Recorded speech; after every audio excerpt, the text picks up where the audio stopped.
we will study chapter 18. Our chapter 18 name is our constitution, rights and duties.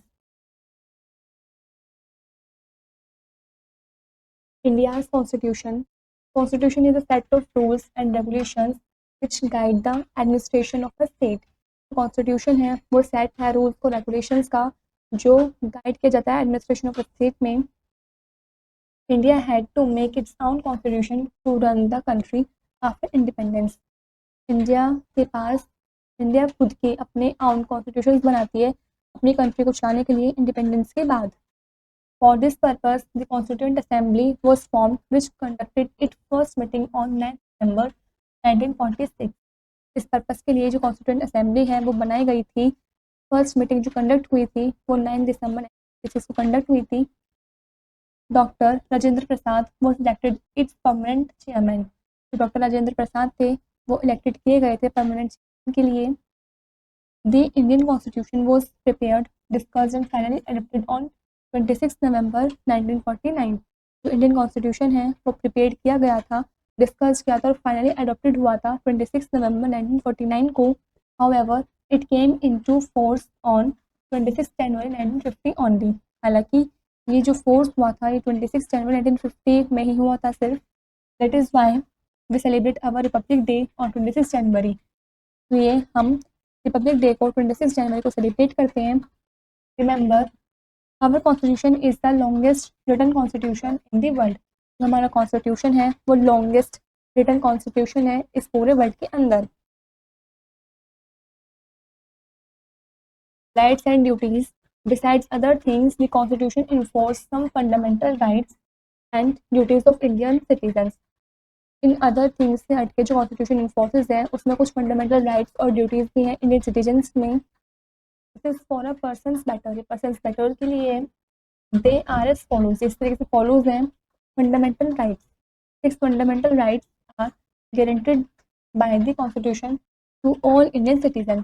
Fundamental rights हैं जो guaranteed किए गए हैं constitution to all Indian citizen के द्वारा. दीज राइट्स आर, और वे राइट्स हैं.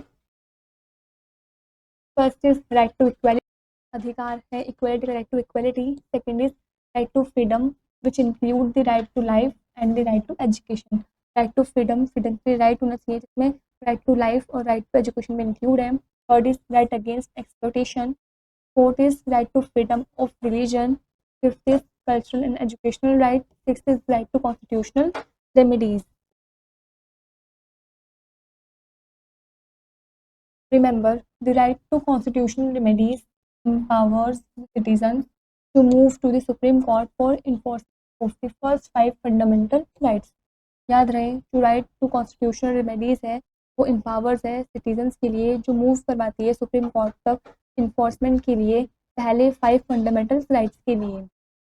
The parliament enacted the right of children to free and compulsory education, RTE act 2009 के एक्ट के बाद जो फ्री एंड कंपल्सरी एजुकेशन है पार्लियामेंट ने इनेक्टेड कर दिया है कि right of children to free, वे फ्री हैं और ये कंपल्सरी एजुकेशन के लिए.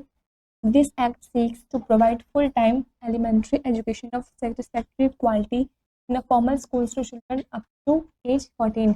ये जो एक्ट है ये सीक्स हुआ था, ये प्रोवाइड करता है फुल टाइम एजुकेशन को सेटिस्फैक्ट्री क्वालिटी के लिए फॉर्मल स्कूल्स में बच्चों के लिए 14 साल की उम्र तक के लिए. Fundamental duties. There are 11 fundamental duties of every citizen of India as laid down in our constitution. इसमें 11 fundamental duties हैं सभी citizens of India के लिए. First is to abide by the constitution and respect the national flag, the national anthem. हमें constitution के द्वारा अपने flag की और national anthem की respect करनी चाहिए. Second is to protect and follow the noble ideals. हमें प्रोटेक्ट करना चाहिए और नोबल आइडल्स को फॉलो भी करना चाहिए. Inspired our national struggle of for freedom, जो इंस्पायर्ड हुए हैं हमारे नेशनल स्ट्रगल्स फॉर फ्रीडम के लिए. Third is to protect the sovereignty, unity and integrity of India.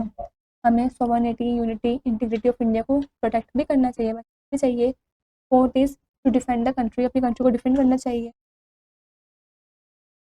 Fifth is to promote harmony and brotherhood, हमें हारमोनी और brotherhood मतलब भाईचारा को प्रमोट भी करना चाहिए, बढ़ाना चाहिए। 6 is to preserve the rich heritage, हमें रिच हेरिटेज को प्रिजर्व करना चाहिए। 7 is to protect the natural environment, हमें नेचुरल एनवायरनमेंट को प्रोटेक्ट भी करना चाहिए। 8 इज टू डेवलप ह्यूमनिज्म, हमें ह्यूमनिज्म को डेवलप करना चाहिए, इंसानियत को डेवलप करना चाहिए। 9 is to safeguard public property and give up violence, हमें पब्लिक प्रॉपर्टी को नुकसान नहीं पहुंचाना चाहिए, उसको सेव करना चाहिए और वायलेंस देना चाहिए। 10 is to make efforts for excellence in all spheres, सभी स्फीयर्स में हमें एफर्ट्स करने चाहिए, बनाने चाहिए, अच्छा करना चाहिए, एक्सीलेंस देना चाहिए।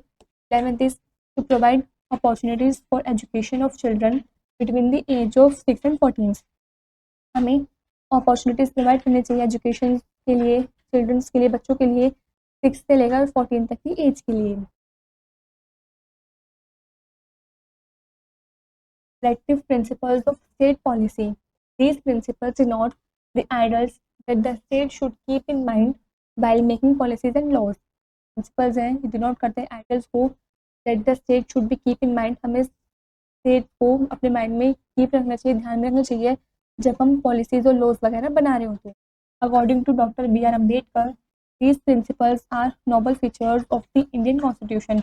डॉक्टर बी आर अम्बेडकर के अकॉर्डिंग जो प्रिंसिपल्स हैं नोबल फीचर्स के हमारे Indian Constitution, some of these principles are, कुछ प्रिंसिपल्स हमें दे रखे हैं। First is to minimise inequalities in income and status, हमें मिनिमाइज करना चाहिए इनइक्वालिटीज में, इनकम में भी और स्टेटस में भी।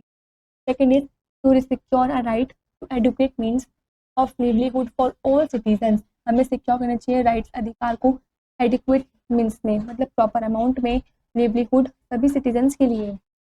Third is to provide free legal aid to the poor, हमें गरीबों के लिए भी फ्री लीगल एड प्रोवाइड करने चाहिए। Fourth is to secure the right to work and public assistance in case of employment, हमें राइट टू वर्क और public assistance in case of employment में भी सिक्योर करना चाहिए। Fifth is to secure a living wage and decent standard of life for all, हमें सभी के लिए सिक्योर करना चाहिए लिविंग वेज को भी और डिसेंट स्टैंडर्ड लाइफ को भी। To raise the level of nutrition, हमें न्यूट्रिशन के लेवल को भी रेज करना चाहिए। Next is to organise village panchayat as units of self government, हमें ऑर्गेनाइज करना चाहिए विलेज पंचायत को यूनिट्स ऑफ सेल्फ गवर्नमेंट के तरीके से एज अ वो। Next point, to promote cottage industries, हमें कॉटेज इंडस्ट्रीज को भी प्रमोट करना चाहिए, हमें कॉटेज इंडस्ट्रीज को भी प्रमोट करना चाहिए। Next point, to promote educational and economic interest of एससीज and STs and other weaker section, हमें एजुकेशनल और इकोनॉमिक इंटरेस्ट को भी प्रमोट करना चाहिए एससीज एसटीज और अदर वीकर सेक्शंस में। Last point, to prohibited the consumption of intoxicating drinks and drugs, हमें प्रोहिबिट करना चाहिए जो कंजप्शन है इंटॉक्सिकेटिंग ड्रिंक्स और ड्रग्स की। Let's know first point, a constitution is a set of rules and regulations which guide the administration of a state. जो constitution है वो set of rules और regulations हैं जो state के administration के द्वारा guide किया जाता है। Second is India's constitution came into force on 26 January 1950. India's constitution है वो force किया गया था 26 January 1950 को। Third is India's constitution confers 6 fundamental rights on Indian citizens. India constitution जो है वो 6 फंडामेंटल राइट्स को कंफर्म करता है इंडियन सिटीजन्स के लिए। Last fourth is the Constitution of India embodies 11 fundamental duties of Indian citizens, जो कॉन्स्टिट्यूशन है इंडिया का वो एम्बॉडीज करता है 11 फंडामेंटल ड्यूटीज को इंडियन सिटीजन्स के लिए। This is where the chapter is complete.